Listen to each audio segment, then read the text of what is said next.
Psychology says people who have few friends, or who choose to stay isolated, are often misunderstood.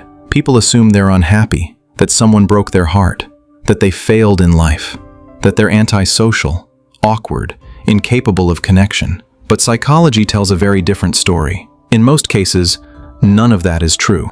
These people aren't weak. They aren't afraid. Their minds simply work differently. Social life doesn't energize them. It drains them. Crowds don't excite them. They exhaust them. And among too many people, they feel a strange emptiness, as if life itself starts to lose meaning. If you've spent long periods without friends, if you prefer distance, if you don't enjoy constant socializing, there are deep psychological reasons behind it. Reasons that should make you proud of who you are. The first truth is harsh, but powerful. You cannot tolerate fake people.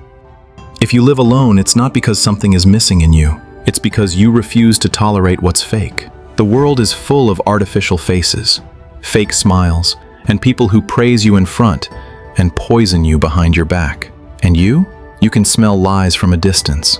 For you, sitting alone is 1,000 times better than sitting with people who wear masks. Most gatherings are full of smiles on the surface and venom underneath. You're not antisocial.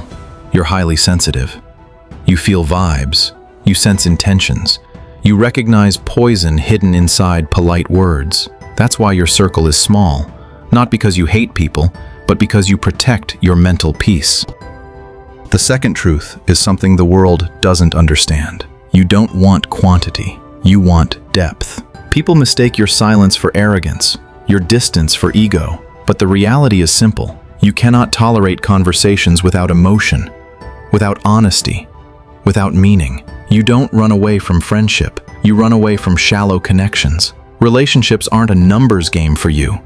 More people doesn't mean more status. For you, every bond is an emotional responsibility. Every word matters. Every moment counts. You're not a small talk person. How are you? How's the weather? All good? Those words don't move you. You connect only with those who can listen, who feel deeply, who understand the silence behind words. Your circle is small because not everyone earns the right to enter it. The third truth makes you rare. Your mind needs recovery after social interaction. You experience every conversation deeply. You speak with sincerity. You connect from the heart. And because of that, your energy drains faster. Psychology calls this high social sensitivity. You don't dislike people, but every interaction costs you energy.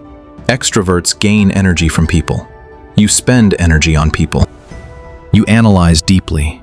You feel intensely. You emotionally invest. That's why after socializing, your mind demands solitude. Not because you're broken, but because you're real. I meet fewer people, you say. But whoever I meet with honesty. The fourth truth is what the world can't tolerate. You are independent. You don't need external validation. People want you to live on their praise, break from their criticism, exist for their approval. But you are the owner of your heart, not a slave to opinions. Psychology calls this low social dependency. You can walk alone and still be complete. You carry strength in silence. You find peace within your own mind. You don't measure your worth through attention, admiration, or applause. And that terrifies the world. Because what cannot be broken cannot be controlled. That's why they misunderstand you. Why is he distant? Why doesn't he depend on anyone? How is he so self-sufficient? They don't know the truth. You didn't borrow your strength from the world. You built it inside yourself. The fifth truth is painful, but powerful. Your past taught you caution, and people mistake that caution for coldness. They don't know it didn't come from a book. It came at a price. The price of betrayal, broken trust, invisible wounds only you remember. Psychology says when trust breaks once, the mind becomes defensive, more selective, more careful, more aware. Now, no one reaches your heart easily. This is called a trust threshold, a mental protective gate that grows stronger every time it's broken. People say you've changed, that you don't open up, that you keep distance. But the truth is simple. You didn't change. You protected yourself.